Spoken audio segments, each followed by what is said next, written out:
Hey everybody, JT from hoagiesgarage.com. A little chilly today.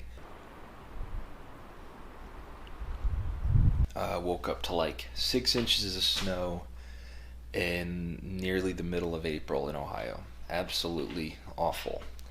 But I was getting the Trailblazer ready the past week or so, dealing with that. Got to put some time into the Impala today, so that's kind of what I'm gonna do. Got some interesting things to add for the week, but what's going on. But yeah, so that's the plan. So very quickly, cutting back to my messy workbench here. I literally just had this thing where I showed you how this works. This is the oil filter adapter from the Impala back here. This was a Felpro seal and gasket. Well, the internet had me freaking out, so I did a little research. Let me go grab the new thing I got real quick. Be right back. Okay, so if you notice, I have now more gaskets along with the ones I took off. These two are the Felpros right here. I was reading online on the Facebook group, the Impala SS Facebook group, which shout out to them. Lots of good stuff on there.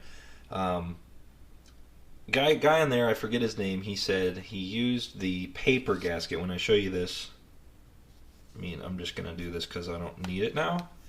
It bends. It's not solid.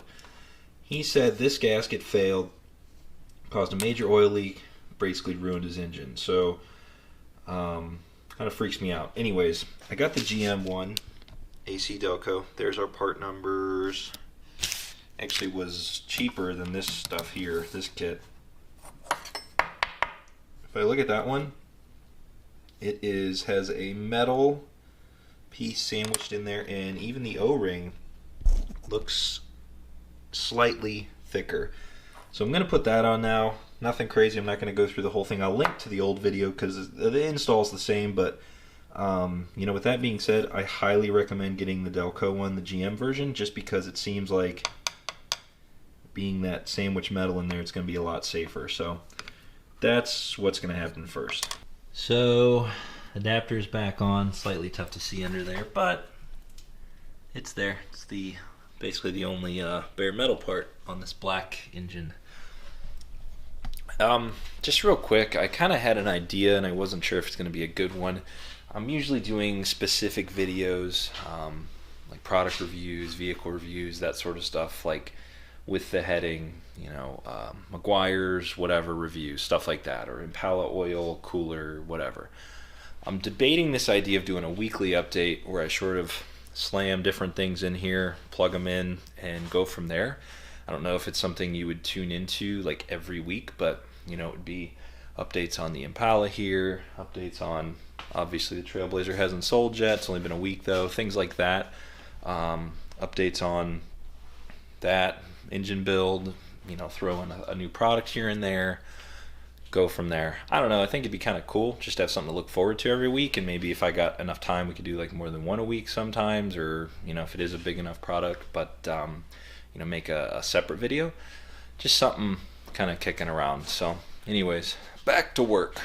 Still waiting on the, we'll say, perfect buyer for the Trailblazer here. Had a couple interesting conversations, nothing crazy, but if you know somebody looking for a Trailblazer SS, I have one here. Went through the whole thing. Meguiar sent this stuff over. It's their Mirror Bright line. Started in 1901. It's like kind of a vintage type of line they just brought out. This is their polishing wax, and it works really well. Applied simply, wiped off easily, and even had like somewhat of a little abrasive in it. Like it felt like it was a little bit more aggressive of a wax, but as you can see, definitely a nice finish. And it is new. The one thing that's kind of crazy about this stuff, it's in like these old looking bottles that you almost feel like you're holding like some sort of a it reminds me of like that elixir type stuff you see like in the 1800s when the guy was holding up a bottle that would cure everything and do everything. Now it's not a glass bottle, I get that, but it does have this old feel to it, kind of unique, and definitely going to stick out on the shelf when they put it out and stuff. But have a few other Mirror Bright products from Meguiar's that gonna talk about here, but definitely did the job on the Trailblazer back here. So check out Mirror Bright when you get a minute. Pretty cool stuff. Factory Impala PCM removed.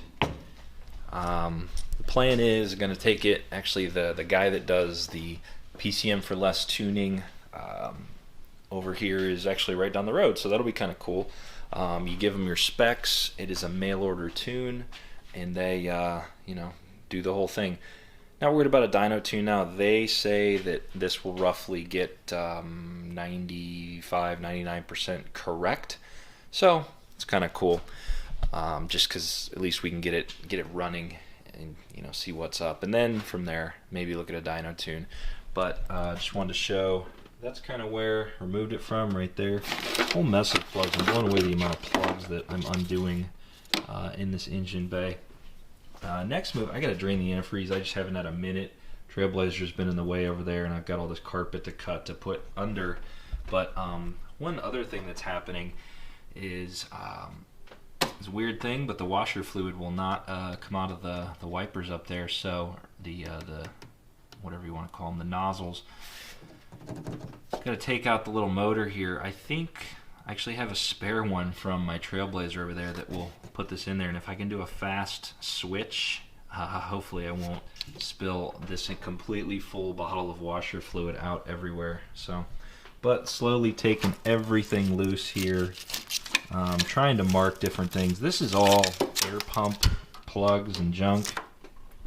As much as the internet world says just leave it, it doesn't affect anything, I'm just getting rid of it because, in all honesty, I'm going to get it written out in the PCM. Takes too much room in there. There's junk everywhere. And then on top of it, too, it does randomly kick a code here and there. If you get moisture in there, you got problems, things like that. So that's going to be removed here. So one of the other things going on in this garage, I don't know if you ever noticed, it's not exactly the best place to work. I'm so crowded right now, mainly because the Impala is huge, takes up a ton of space. You'll notice some walls need painted, things like that. It's all stuff that it's in my brain is stuff to do, but you know, I guess randomly I will show you different things that I've done in the garage just because it's sort of the title of the website. One thing that we do have up here, probably one of my favorite things of the garage, we'll say that's newer, is a Chamberlain garage door opener. Belt drive because my daughter's room is like right there, so it's super quiet. It's got Wi-Fi control, stuff like that. Pretty neat little addition. My cement's not bad in here. It's not like you know, you have to cover it, or you know, it's actually pretty decent. But doing this engine swap, I want to protect it, so I've got a bunch of rolls of old carpet here that I'm going to unroll and slide under the Impala on the quick lift. So I'm going to do that right now. Got some oil to transfer to a different container, and then I'm going to show you these center caps that everybody's been asking about for the Impala. So moving on. So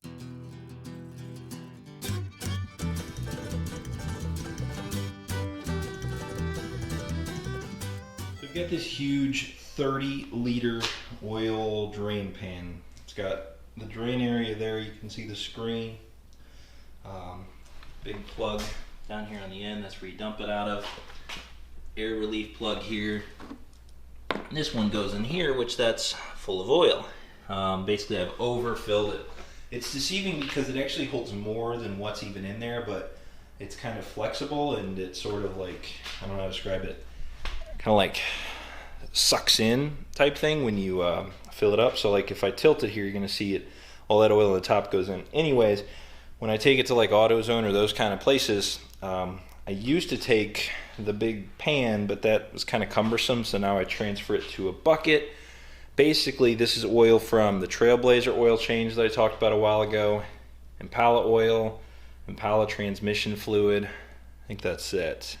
There might be another oil change still hidden in there, but either way, it's got to be empty. It's just in the way, and it's causing a big problem. This oil pan is like a gift and a curse. It holds so much, but it can be just imminent disaster if you screw this up. So hopefully I don't do that, but if I do, you're going to see a mess here. Like that. Oh my gosh.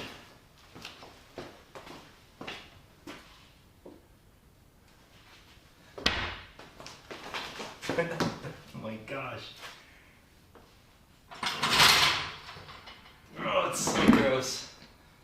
Such a mess.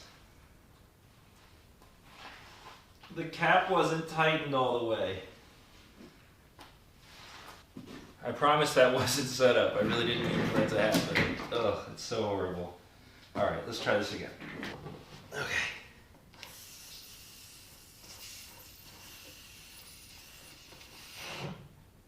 It's amazing when you do the whole drain pan just sort of like blows up bigger.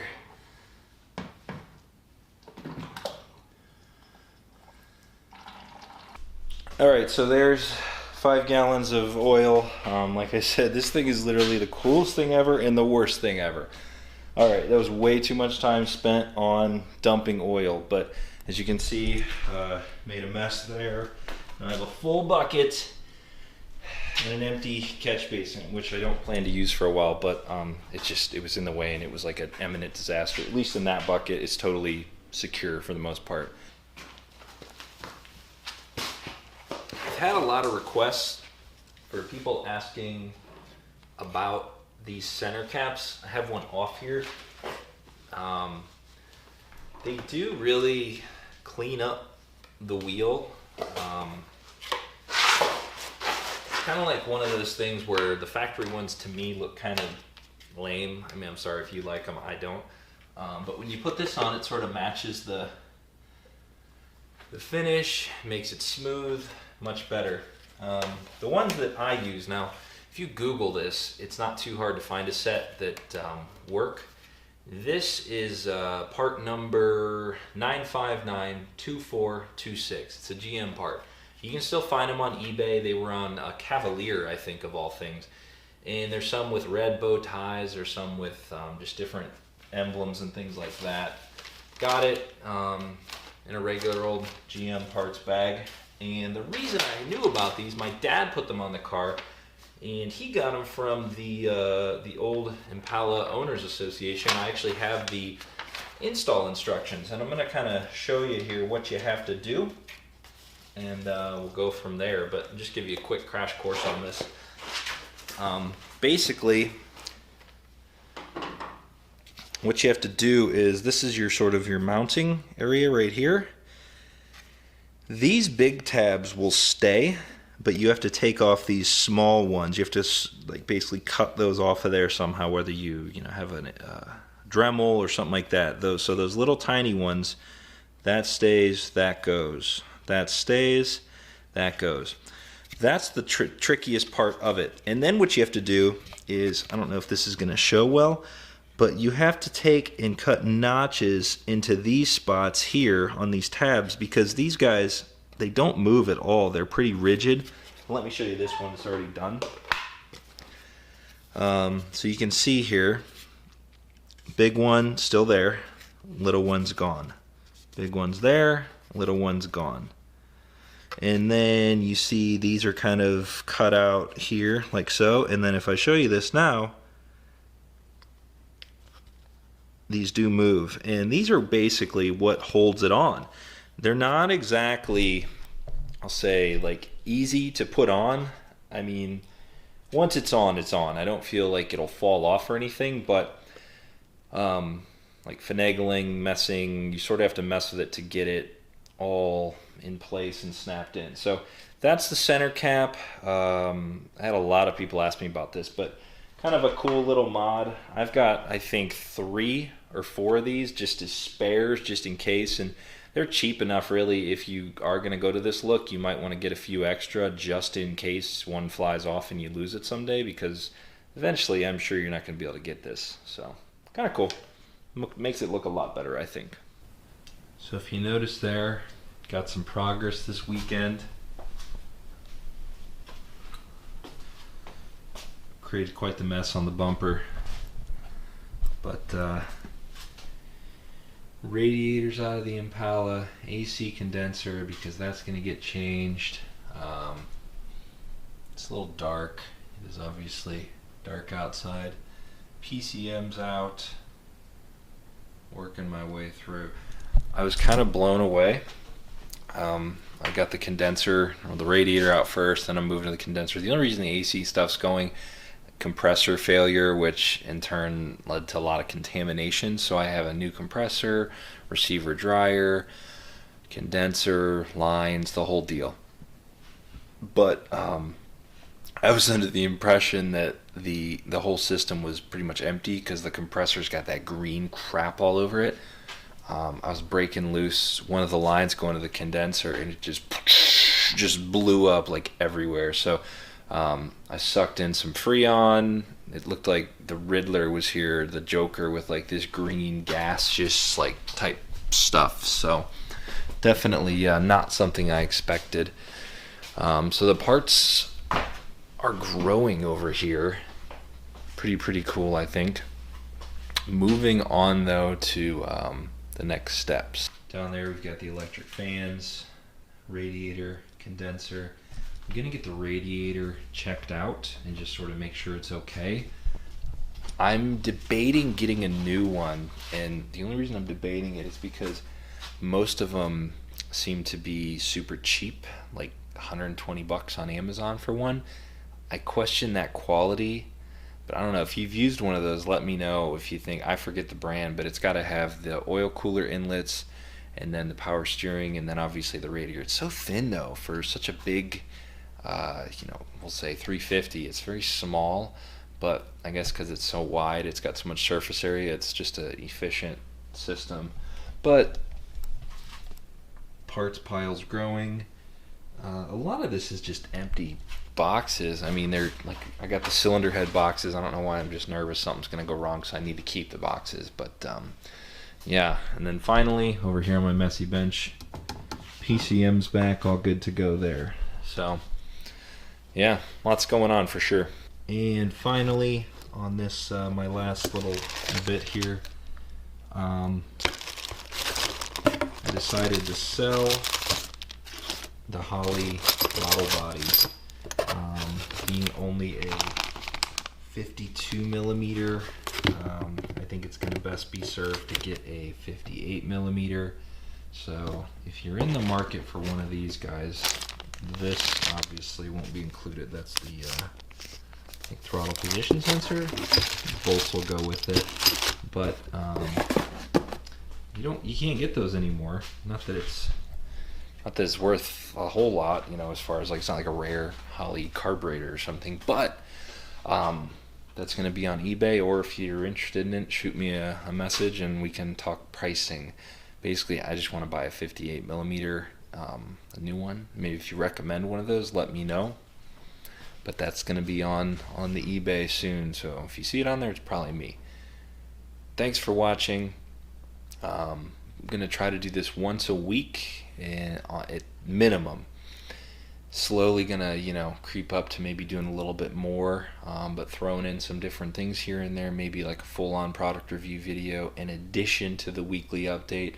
If you like the idea of a weekly update, thumbs up on the video if you think that's a clever idea. Maybe comment any tips you might have, something you want to see, product review requests, something like that.